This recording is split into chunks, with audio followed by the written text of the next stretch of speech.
Question, quel est le din si jamais il y a eu une coupure d'électricité pendant Shabbat, ici en Israël, et ensuite il y a eu, après quelques heures, le rétablissement de l'électricité.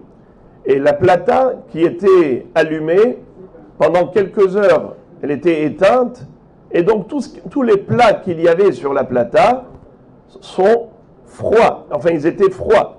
Et maintenant ils ont été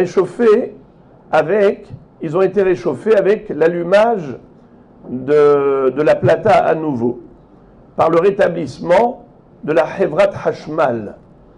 Question, est-ce qu'on a le droit de profiter de l'allumage de cette plata qui a été fait par des juifs pendant Shabbat? Alors que nous connaissons la règle étant qu'on n'a pas le droit de profiter d'une profanation du Shabbat, que ce soit Béchogeg ou Bémézid, volontairement ou involontairement. Si quelqu'un a profané le Shabbat, on ne peut pas profiter le Shabbat même. Après Shabbat, ça dépend, Mézid, Shogeg, pour lui, pour les autres. On rentre ensuite dans des considérations. Mais le Shabbat même, c'est sûr que c'est interdit d'en profiter. Alors, que devra faire cette personne? Est-ce qu'il a le droit de manger la dafina chaude, un plat chaud, ou bien est-ce qu'il faut qu'il attende que ça refroidisse afin de ne pas profiter d'une profanation du Shabbat? Alors, la réponse a été donnée par deux Gdolim, le Rav Shlomo Zalman Auerbach Zatzal et le Rav Ovadia Yosef Zatzal. Tous les deux vont dire qu'on a le droit de manger la dafina chaude. Pourquoi? Parce qu'ils disent, il y en a un qui, je vais commencer par Rav Shlomo Zalman Auerbach. Lui, il dit que, étant donné qu'il y a beaucoup d'hôpitaux parsemés ici et là dans les villes, et aussi des malades qui ont besoin d'électricité afin d'avoir de l'oxygène, afin d'avoir toutes sortes de traitements, et qui ne peuvent pas se passer de l'électricité, ces malades étant en danger, ils sont dans une situation de pikuach nefesh. Et on sait que la Torah nous permet de profaner le Shabbat ou toutes sortes de haverot pour sauver une vie.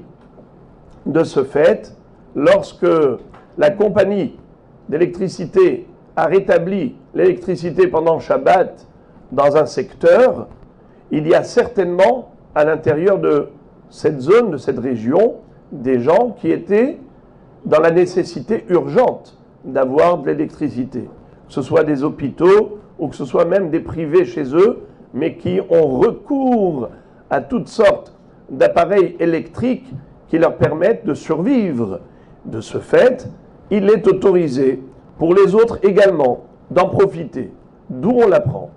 Alors, dans le Siman Shin Yud Het du Shulchan Aruch, il y a deux halachot qui se suivent, Saïf Aleph et Saïf Bet.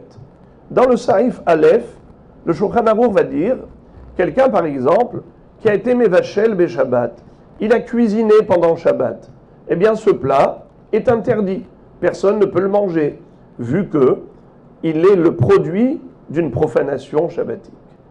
Dans le Saïf Bet, il nous dit, s'il y avait quelqu'un qui était en danger de mort, et il a fallu, pour le sauver, lui donner à manger de la viande, alors il a fallu faire la shrita d'une bête, eh bien, la shrita, on le sait, c'est une mélacha interdite pendant Shabbat, en général.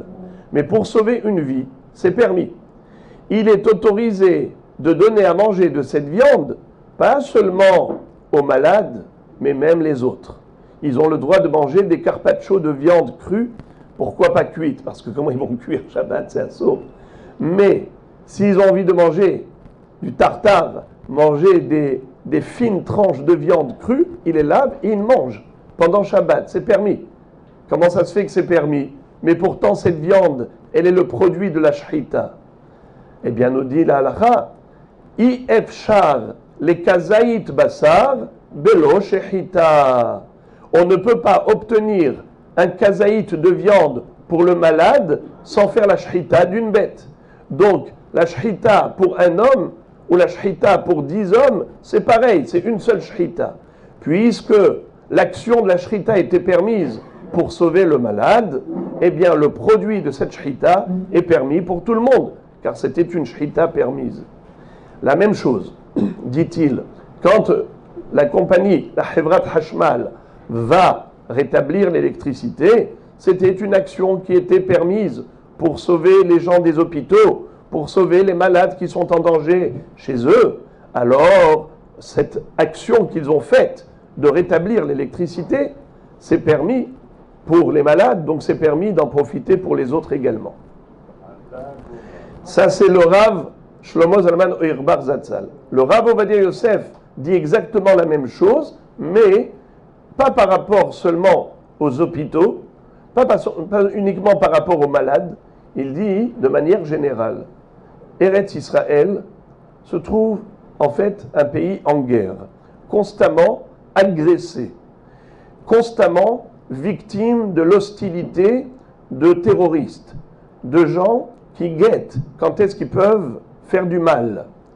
Et pour cela, on a une armée qui est toujours en état d'alerte, de vigilance. Ils ont besoin de lumière pour voir.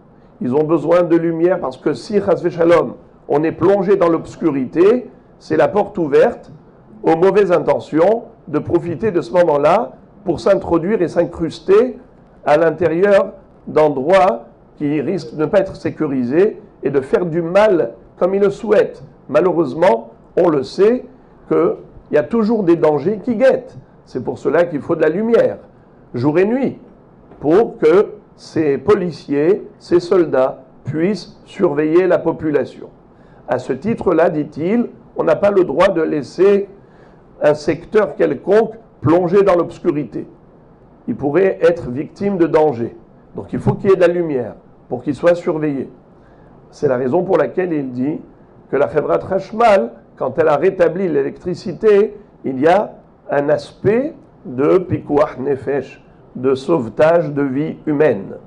Voilà pourquoi, dit-il, que la personne aura le droit de manger sa dafina ou sa pkaïla chaude, étant donné que l'électricité qui est revenue dans cette plata, c'est la même électricité qui est arrivée pour sauver des vies. Voilà pourquoi les deux rabbanim, Rav Ovadia Yosef Zatzal, le Rav Shlomo Zalman Auerbach, tous les deux autorisent finalement de profiter.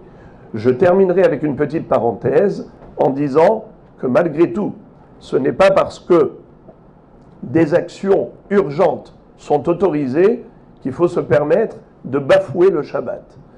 Il faut comprendre qu'on est en Eretz Israël, on est arrivé dans ce pays après des millénaires d'attente et avec cette soif de se retrouver dans la possibilité de vivre notre judaïsme librement. Vivre son judaïsme, c'est le caractère du peuple juif. C'est ça ce qui nous caractérise. C'est la Torah, les mitzvot. Donc il faut que la Hevrat Hashmal prenne à cœur la nécessité de respecter le Shabbat. Au-delà des actions qui sont urgentes et nécessaires vraiment et permises par la halakha, le reste, il faut qu'ils apprennent à respecter leur identité juive, le Shabbat Kodesh, qui est la protection d'Israël. Comme dit Akadosh Baruch Hu, Imatem et Shamerim et Shabbat, si Veshameru Bene Israël ta Shabbat, alors moi aussi, je vais veiller sur vous et vous protéger. Imata Shomer et Neri, Ani Shomer et Nercha. Toi, tu es Shomer, mon ner, ner Hashem, qui ner mitzvah et Torah or. Tu observes les mitzvot, moi aussi je préserve ta lumière, ta neshama. Ner Adonai nishmat Adam hofez kol hadre baten. Voilà be'ezrat Hashem, ki eshmera Shabbat, el ishmereni, ot hi le'ol me'ad beno beni. Shabbat shalom u'mevorach.